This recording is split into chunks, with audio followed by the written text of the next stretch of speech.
Two rows from the same pay report, published this year. Row 1, individual contributor. Control for job title, experience, industry, hours. Every factor the analyst can measure, and a woman earns $1 for every dollar a man earns. Parity. Row 2, same report, executive. Controlled, 92 cents. Uncontrolled. Just look at who's actually holding those jobs, 69. So the question isn't why women get paid less for identical work. Mostly, they don't. It's who disappears between $1 and 69 cents. In 2003, two professors, Frank Flynn at Columbia and Cameron Anderson at NYU, handed their students a business school case about a real venture capitalist named Heidi Roizen. Sharp instincts, enormous network, serious career. Half the students got it as written, half got a version with one thing changed. Heidi was now Howard, same deals, same decisions, one name. On competence, both groups scored them identically. On everything else, they split. Howard read as someone you'd want on your team. Heidi read as someone you'd want to watch. Journalist Stefanie O'Connell built a book on what that split costs, the ambition penalty. Her argument, the bill isn't confidence and it isn't skill. Identical behavior gets read through two lenses, and the second reading decides who moves up. I'd put it this way. There are two scoreboards. One is performance, numbers, visible, goes in the file. The other is character, adjectives, and it also goes in the file, which sounds like a metaphor. It's written down. In 2022, the language firm Textio analyzed performance feedback for more than 25,000 people across 250 organizations. Among high performers, 88% of the women got feedback about their personality. Among high-performing men, 12%.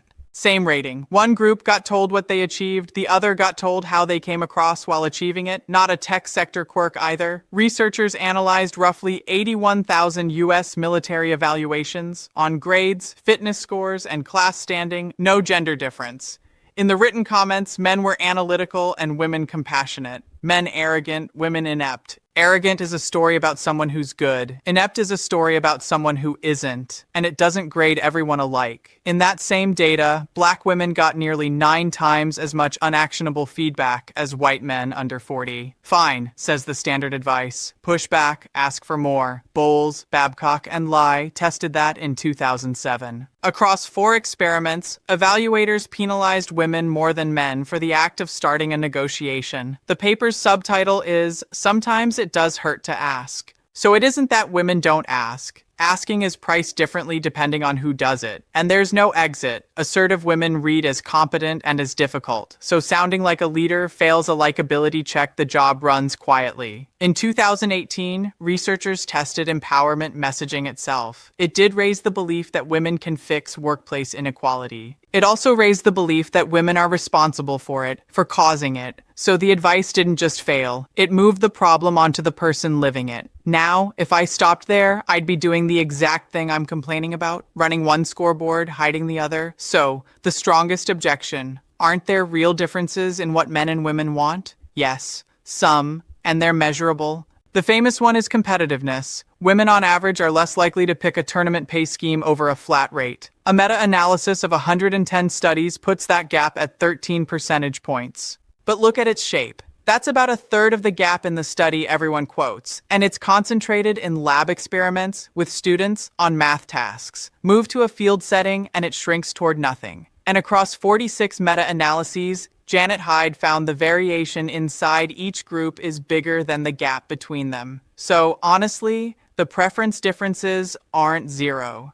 They're nowhere near 69 cents, and some choices that look like preference were settled before anyone got asked. Among 25,000 Harvard Business School graduates, more than half the men expected their careers to take priority at home, and over 70% of the older men got it. 7% of Gen X women expected theirs to lead. 40% got the opposite while working 52 hours a week. That's not opting out. That's a couple making one rational decision at a time inside a structure where one career was already the default. Then there's the work that doesn't count. A 2017 study found women volunteer more often for non-promotable tasks. The committee, the note-taking, the onboarding, get asked more often, and say yes more often when asked. Notice the middle one. Getting asked more isn't a choice at all. McKinsey and Leanin surveyed 27,000 employees in 2023. Women who absorb repeated slights by managing their own face and tone were about 4 times more likely to be almost always burned out. And from the outside, burnout looks identical to a lack of ambition, pulling back, passing on the stretch project, going quiet, which is how a penalty gets filed as a preference. Susan Fowler wrote hers down. When she reported a manager at Uber, she was told he was a high performer and it was probably an innocent mistake. When she joined, her organization was over 25% women. By the time she tried to leave it, 3%. Nobody in that story ran out of ambition. So what actually moves this?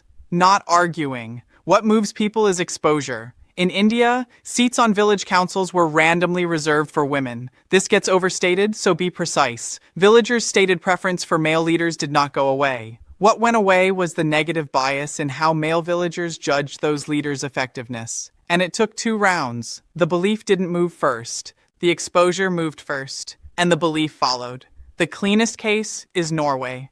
In 1993, 4 weeks of paid parental leave were reserved for fathers. Non-transferable, you couldn't hand it to your wife, and you couldn't cash it in. In 1992, 2.4% of eligible fathers took leave.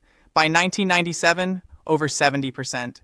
Nobody persuaded 70% of Norwegian men of anything. The default changed, and behavior followed the default. So what does one person do on a Tuesday? Take something private and make it comparable. In 2015, a Google engineer named Erica Joy Baker started a spreadsheet, salaries, with title, level, and years of experience. About 5% of the company filled it in. Colleagues used it to negotiate raises and got them because a number is hard to argue with and a feeling is easy to dismiss. It wasn't free. Baker said 7 peer bonuses colleagues sent her were denied by her manager. But look at the mechanism. That second scoreboard runs on isolation. Every data point stays private, which keeps it deniable, which leaves each person concluding it's a personal problem. Comparison breaks that. And it doesn't take a movement, it takes 2 people and 1 honest conversation. So that's what I'd ask of you. Not be more confident. Find 1 number about your working life that's private for no good reason. Pay, title band, how much of your real work shows up in your review, and compare it with 1 person. Then tell me what you found. And back to where we started. Somewhere between $1.69, someone stopped getting the next job. She didn't lose a negotiation. She didn't run out of ambition. She lost a scoring category nobody told her she was being graded in. And you can't outperform a scoreboard you can't see.